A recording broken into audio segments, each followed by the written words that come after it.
here sweating, dripping blood from my hands. Doing what I'm good at. Just doing what I'm made for. A year ago I made a video about my desk setup and it got quite some hits, but it wasn't perfect. I took note of all your feedback in the comments and quite a lot has changed since then. So in this video I'll show you my upgraded desk setup. My name is Felix and this is how to creative with everything you need to create. Let's get started.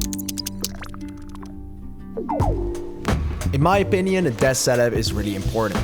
Ever since I was a kid, I love spending time behind my PC and rearranging the desk, which always felt like a fresh start. I started from nothing and upgraded my desk setup piece by piece for years.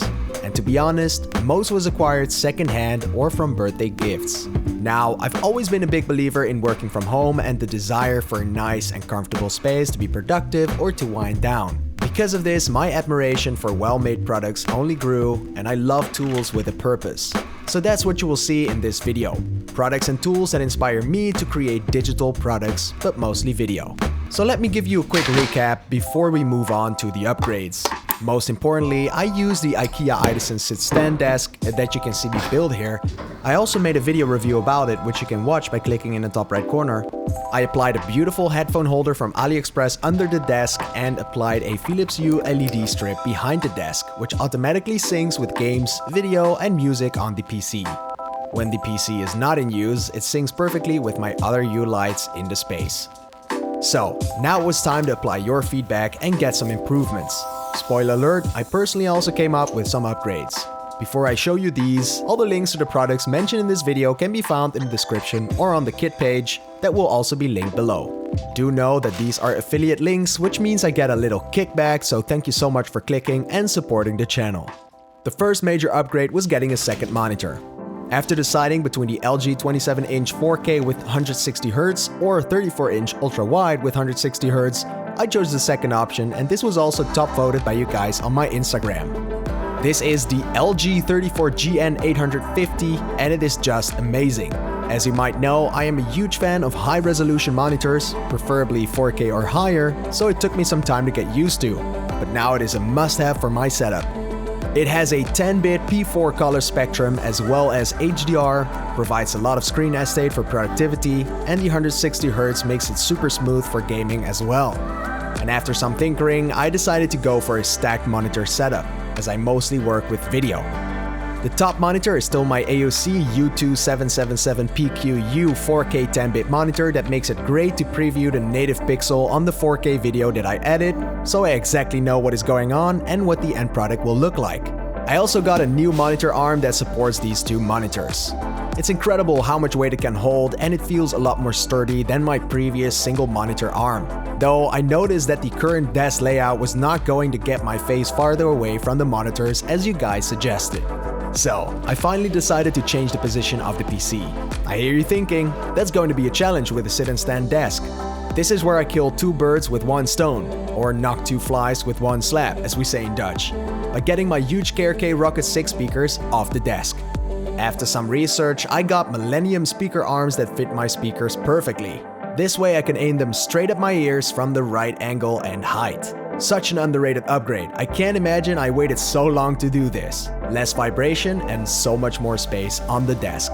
Since the speaker arms create more space, it allowed me to place the PC on the right side of the desk. I finally figured out how the layout of the desk was going to look like and I reattached the monitors to the arm. A little letdown, I quickly figured out that the DisplayPort cables provided with the monitors were not long enough, so I got these amazing Ugreen DisplayPort version 1.4 cables that support up to 8K 60Hz and are 3 meters long, so fast and long enough. The dual monitor arm also has a great cable management system that hides the cables inside of the arms. I was editing this video, but I still have something to tell you real quick. You guys always ask me which wallpapers I use in the comments, so when I finished this video, I decided to make a how-to creative wallpaper pack. Mainly because it is really hard to find high-quality wallpapers that look good on multiple high-resolution monitors and to get it consistent on all your other devices. So thank you, Hannon, for working with me on these amazing wallpapers. You can see one of those here. And check out this other work on his Instagram, 3pixel. pixels. This wallpaper pack includes some abstract 3D 8K 32-bit wallpapers in light and dark theme, and this so you can use it on multiple 4K monitors in different layouts if you want. Get this wallpaper pack and a lot more goodies by becoming a Patreon. I also just released my animated cursor pack, which you then can also get if you want. And if you're not really into Patreon though, you can also buy these on my website. And for the peeps that already bought the cursor pack, thank you so much for the support and positive feedback. I hope you like the wallpaper pack as well, and more how to creative goodies coming soon. Links are in the description. Back to the video. Moving on with the peripherals. I replaced my old mouse mat with a custom one I bought in a group buy I found on Reddit created by Noxious. If you're interested in getting this mat, join his Discord to know when the next drop is coming. The desk mat says custom in Japanese in the top right corner and has a very minimal design. Noxious is also helping me create a custom design for a how to creative mouse mat, which will be available in the future. As for my keyboard, I still use the wireless mechanical Keychron K6, but as you could see in my previous video, I upgraded that too. I got actual linear Gateron Ink Black V2 switches, which I lubed and filmed, and also a nice wide Japanese keycap set to go with the theme. As my productivity mouse, yes, I still use the Logitech MX Master 2S. For my gaming, I use the glorious Model O. The LG monitor on the bottom also has a great little mouse cable holder, which is just so convenient. Now some more upgrades. I switched from the wooden Keychron wrist rest to two Deltahub Carpio 2.0s in white to fit the black and white theme. These are freaking amazing. Now I can skate from my mouse to my keyboard and avoid getting carpal tunnel at the same time. It took me around a week to get used to, but now I cannot live without them. They're just so comfortable. I'm not sponsored by Deltahub though, although I do have a partnership with them and they did provide me with the product. I'm giving some of these Deltahub Carpio 2.0s away, so if you want to win that, like this video and comment, follow me on Instagram @FelixKrupp and join the Discord. Furthermore, I used a Bazius wireless charging pad to charge the Samsung Galaxy S8 Plus that I used last year. However, I switched to the iPhone 12 Pro and got the Bazius magnetic wireless charger that works with the MagSafe on the iPhone. This is great because it holds the phone to where it is still always inside and charges it at its full capacity at the same time, which is pretty fast. I can even rotate it 90 degrees to watch some horizontal videos or my PC building class on Skillshare. Next to this, I use the white Bazius Jelly Pad to hold and charge my AirPods Pro. Talking about the AirPods, I've tried a lot of cases for it, but most of them suck honestly. Though recently I got this more expensive matte carbon fiber case that looks and feels so good, and it's also super light. Next, I wanted to easily access my portable drives, so I got the idea to mount a USB hub under my desk. I got the TP-Link USB 3.0 7-port hub, which seemed to be perfect for the job. The USB cable that came with it was not even close to long enough, so I got a gold-plated Ugreen Micro B USB cable. Did I already mention that Ugreen has just the best bang-for-buck cables? To mount the hub under the desk, I got some sticky, heavy-duty Velcro by Tiza, so it is easily accessible and removable if necessary. I also got some Bazius USB-A to USB-C converters for my USB-C cables. The two additional 2.4 amp USB ports on the side are great for fast charging, which is super convenient if I quickly want to charge camera batteries, a phone, or my mouse. The 7 USB 3.0 ports for fast data transfer are great for my portable Samsung T5 SSD drives. And to resolve the audio cable bending issue, I used the remaining Velcro to mount my Scarlett Focusrite 2i2 audio interface under my desk as well, making it super accessible and creating more space on the desk. As a little extra, I wanted to theme the knobs of the first gen Focusrite since the plastic gray knobs look awful and cheap. I first tried sanding them down a bit. I used a white paint marker, which was the fastest solution I could find, to paint it nice and white. But it looked like shit. On the second try, I got matte white spray paint, sanded it down again with a proper sanding block, applied a thin layer of paint, let it dry, and repeat. And would you look at that. Coming back to improving the cable management, which is quite a challenge for a sit-and-stand desk. I ordered some cable clips with sticky tape. And this is a great way to easily organize cables on and under the desk.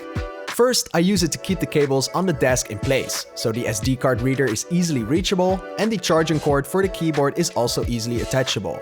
The Ugreen SD card reader is connected to the USB 3 hub on the back of the LG monitor, the keyboard is connected to the top monitor's USB fast charging port, and the mouse is also connected with a Bluetooth dongle to the USB hub on the top monitor, as you want it as close to the mouse as possible for the most reliable connection. Here you can see how I do the cable management under the desk. First the USB hub and the audio interface. Also a separate one for the thicker white XLR cable. If you didn't notice yet, I swapped out the cheap black XLR cable for a pure white cable to go with the theme. Man, I'm in deep. This cable goes to the entirely black Rode NT1 microphone, the best there is, which is in turn connected to the Rode PSA-1 arm, also mounted to the desk. I use this setup together with my Audio-Technica ATH M50X to record my voiceovers like this one. If you want to see everything I use to create my videos, check out one of my latest videos, again by clicking in the top right corner. I also applied an extra cable organizer on the speaker stands, and for the Ethernet and power cable going up the desk, I got a wide cable organizer that holds the cables also when the desk is raised to a standing position. The cables going up to the PC are tightly bound together with a Velcro strap and a cable sleeve with a zipper to bundle the cables and make it look nice and tidy. The Idison desk also comes with a built-in cable net holder attached under the desk, which is amazing for cable management. I also got an upgraded certified black power strip to safely power all the devices on my desk. That's it for the hardware. Some additional things like the plant next to my desk is a Monstra Albo Borsigiana, which has some white pigment in it. And I replaced my flick clock with an entirely black version, which I think looks so much better. I also have this white version that I'm going to give away, and as highly requested, you can order these clocks from flickclock.com.